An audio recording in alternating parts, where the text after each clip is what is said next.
Good morning, everybody. How are you? Emma Desi here, and I'm continuing with the Let's Write a Novel Together series, and this is day 14.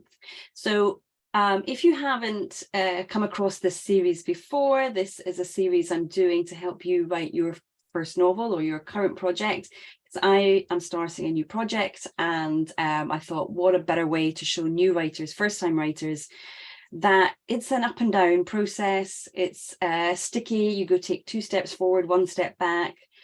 There are days where everything's flowing and it feels good, particularly for me anyway, in that prep work when I'm thinking about the book, thinking about the character and the world that this story is going to take place in. Where it gets more tricky for me then, like all of us, is the writing, is the actual first drafting. So I've noticed this stage that I've come to in the writing for me. So, and I now that I'm at it, I remember I always go through this. So when I start a new project, I get really excited. It feels really easy. Everything's flowing. So I'm in that kind of setup phase. I'm introducing the characters. I'm introducing what's wrong in the person's world. I'm introducing what it is that they want out of the world. What it is that's kind of keeping them up at night and they worry about. I'm setting all of that up. And that bit I find relatively easy. That's a bit I really, really enjoy and really get into the flow with.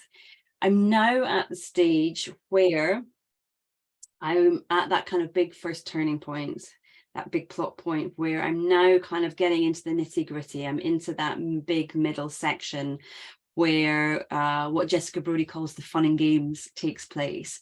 And this is often the most challenging bit for every writer is, okay, we've set things up, we know what the ending roughly is going to be, but how do we get there in the middle? How do we do all that tricky stuff, all the fun and games in the middle, and build up the story and build up the tension and add in the subplots and add in the intrigue? I'm writing a psychological thriller, so I'm needing to add in some kind of red herrings and MacGuffins if I possibly can.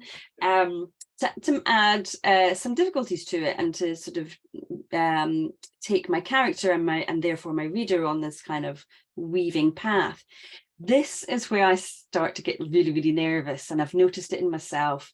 I've noticed my own kind of resistance and reluctance to sit down at the desk and do the work. So I thought it was a great thing to share with you, that even though I've considered myself fairly experienced now in writing, that I've been through this process many times, I still get to this point. I still feel that what I call that wall of resistance coming up. And when it happens before I get to the desk even, or before I'm dictating this book, so even before I open up my voice app, I feel it in my stomach. I feel that resistance. It's saying, oh, but you don't know what's going to happen. You don't know what you're going to write. And so even before I start, I'm kind of distancing myself from it emotionally and trying to put a barrier up there, that wall of resistance. So I'm so glad I'm doing this series with you, because then I get to talk myself back down off that ledge as well and remind myself, okay, I'm writing a first draft here. I'm learning the story. I'm telling myself the story as it goes. I know that it's not going to be great. There's even the possibility this scene may not stay in the final cut. But unless I get something down on paper, unless I have something there, I cannot take the story anywhere. So I've just got to kind of just be brave. That's what it comes down to, is just being brave and starting with something.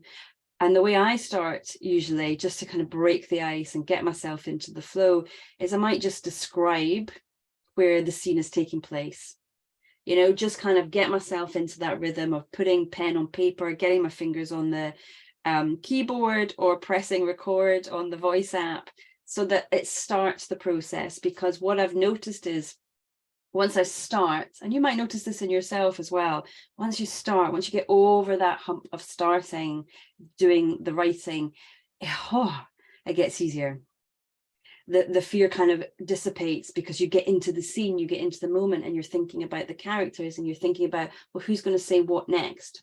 And you're thinking about what their body language is, where they're moving to in the setting that you're writing about. And then that takes you away from your own fear. You stop thinking about you, or I should say me. I stop thinking about me and how scared I am, and I get into the scene, and then it goes from there.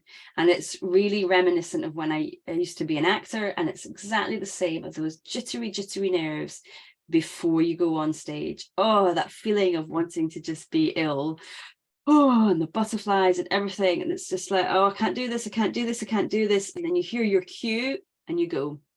And once you're on stage, and after you've got through those first few lines and that first bit of dialogue with someone else, you get into the scene, you start engaging with the other actor on the stage. And it's the same for your writing. You start engaging with the characters on your page, and you stop thinking about you. It's no longer about you. It's no longer about me, but actually it's about what's happening in this story.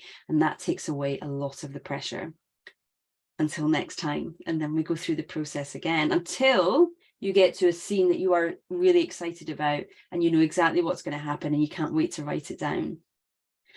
So I just wanted to talk into that a little bit, because that's what I'm experiencing. And by telling you, I'm reminding myself that I just need to get something down. And even if it's just a description of where the story is taking place, who's in the space and what they're talking about, that's something. That's the clay on the table. I don't know what it's called. It's the clay that I can mold.